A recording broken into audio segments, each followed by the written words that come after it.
Today, let's talk about having or getting anything that you want. Now, that could be an internal state, an internal experience, an internal feeling more peaceful, feeling jazzed, feeling stoked, feeling passionate, feeling alive.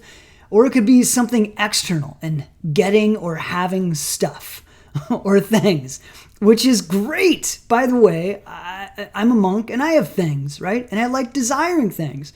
And in our spiritual path, we don't cut off desires or squelch them or feel like you're not supposed to have them. In fact, one of the ways that I have ended up in the place that I am of living a deeply fulfilled, embodied life where I really love every day that I live is because I've been able to gratify many desires that I've had in my life previously to becoming a monk. And even while I'm still becoming a monk, right?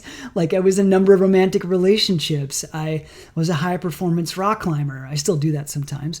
I spent thousands of days in the wilderness. I've traveled around the world. I've traveled around the US. I've done many things that I've desired.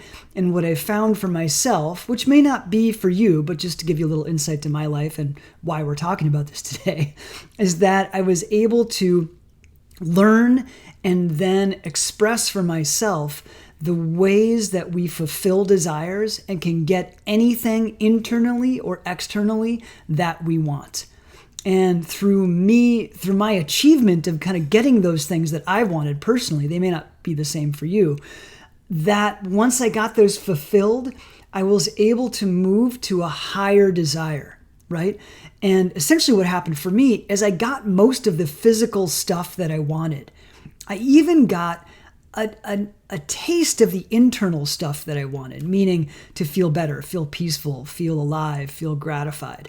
I was able to do all of that through a lifestyle that I had maybe 15, 20 years ago, but eventually doing all the stuff like running, going to school, getting a degree, having a fulfilling job, like all the things that most people, maybe even you, would really enjoy wasn't enough for me. So I had to keep digging deeper.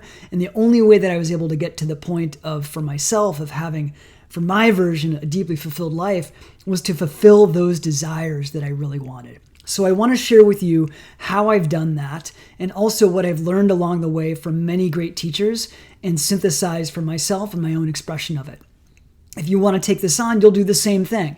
I highly recommend you look at other teachers and what they say about fulfilling desires, people like Kevin Trudeau, Tony Robbins, Her Holiness Sai Ma, my spiritual teacher, and take in what they're learning. So here we go. There are 3 steps to this that I've learned over 20 years of doing this.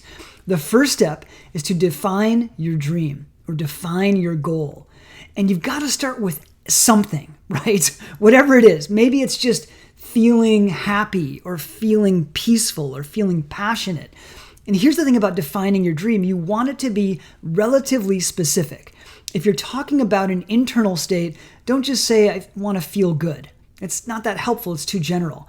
Be specific around the qualities that you want to feel. I want to feel and I decide to feel passionate, alive, fulfilled, inspired on a daily basis inside of my relationships, my job, my role as a mother or a father or as a caregiver. Be as specific as you can about what you want to achieve for yourself. Maybe it's like having a new car. Maybe it's having a job that pays you $100,000 a year and you can work from home and work for 10 hours a week, right? Like that's possible. There are plenty of ways that even I've seen that you can do exactly that example, $100,000 a year, 10 hours a week. There's many different ways to do that, actually. You can just kind of type into YouTube or Google, and there'll be a lot of places. You have to weed through them a little bit, but then use your intuition to find them, okay? So it doesn't have to be a dream. Just define something that you want and be clear about it, okay? And the second piece within that defining your dream is be consistent. Don't just throw it away and be like, oh, the next day, I don't want to feel peaceful. I want to feel happy.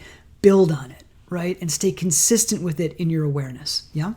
So that's step 1 is define your dream or define your goal that you have for yourself and be as specific as you can if it's about an internal state. If it's about something external, you can be more general. I want a new car. I decide to have a new car. I want to have a new house that's big enough for my family to thrive and feel happy, and everyone has their own room and bedroom, and it's overlooking the water. You can have things like that, right? You can achieve them. But we'll get to, if that's hard for you, we'll get to what to do about that in a couple minutes. So first thing, define your dream.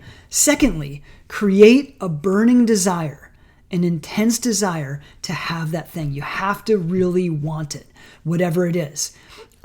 If you just are kind of like, I wish I felt better, which is how I have been and still can be sometimes for myself, right?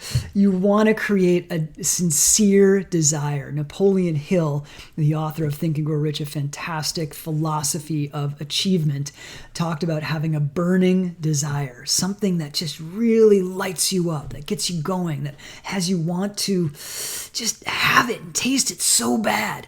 If that's a hard thing for you to do, the number one thing I recommend is get in your body and do things physically that are vigorous. That's one thing that you could do on a daily basis. I cold plunge, I go to hot yoga, I go to the beach. It doesn't have to be so vigorous, but something that lights you up from inside. Here in Florida, I see lots of people that are happy walking on the beach. Not really my thing. I like to do other things, but they seem very happy, and I do other things to make me happy. That's inclusive of my body's expression. Yeah. If that doesn't work, go to a workshop. Plenty of people out there that are leading great workshops that inspire you. My top 2 recommendations, Her Holiness Sai Ma, my spiritual master, and Tony Robbins. Tony Robbins does a fantastic job at getting you in your body, lit up, expressed, and I've done his workshops, and they're fantastic. I mean, it is hard to leave those, and either of those workshops, same with my spiritual master, Sai Ma, I would say it's challenging to leave those workshops uninspired and not have goals that you want to achieve, right? So, number 1, define your dream or your goal. Number 2, create a burning desire to achieve it. And number 3, believe, and what I would even say is know that you can do it and that it will come. This is a tricky part for a lot of people because sometimes they have these huge lofty goals that are really far from where they are right now, and they don't believe that they can actually achieve them. And it's hard for people to think about actually getting those things because it's such a jump from where they were at one point. Earlier on in my life, when I was getting started professionally, I was making probably like $25,000 a year. I was living out of my car. I mean, I was happy per se, right? Because I was living out of my car. We called it dirt bagging. That's what climbers, the term for climbers who live out of their car and go and climb and just live a simple life and rock climb all the time and work when they have to. I lived for many years that way, and I was pretty happy. I was broke, and in debt, but I was happy, right? So I thought that earning like $25,000, $30,000 a year was about as much as I could do. When I started applying for more professional jobs, I used this technique, and I was like, man, maybe I could earn like $60,000 a year. Wow. And then it happened, and I was like, oh my God, I did it, But if I were to have said to myself, I'm going to earn 100, like someone was like, you could do it, dream big, And I was like, I'm going to make $100,000 a year. I'd be like, I don't think I can do that. I'm like, how's that possible? It wouldn't have worked for me. And this is a specific area of the technique that's important, is to customize the goal that you have for yourself such that you really know, beyond believing, that you just know that you can do it. And if it's hard to get to that point of navigating the belief that you have and you can't tap into the knowingness, this is where you go outside of yourself and you listen to content that's going to inspire you, to people like me, hopefully that's inspiring you. You listen to people's stories such that you know it's possible for someone like you. One of the techniques I've learned over the years is to find someone that's done exactly what you want to do and listen to them and follow them and do exactly what they did to get them to where they were. And then you'll find your own way, your own expression of that, right? So if it's hard getting into the belief or the knowingness that you can do this, that you can achieve it, get out of your comfort zone and start to talk to people, take in content, and find something. I mean, it's okay I wouldn't even call it lowering.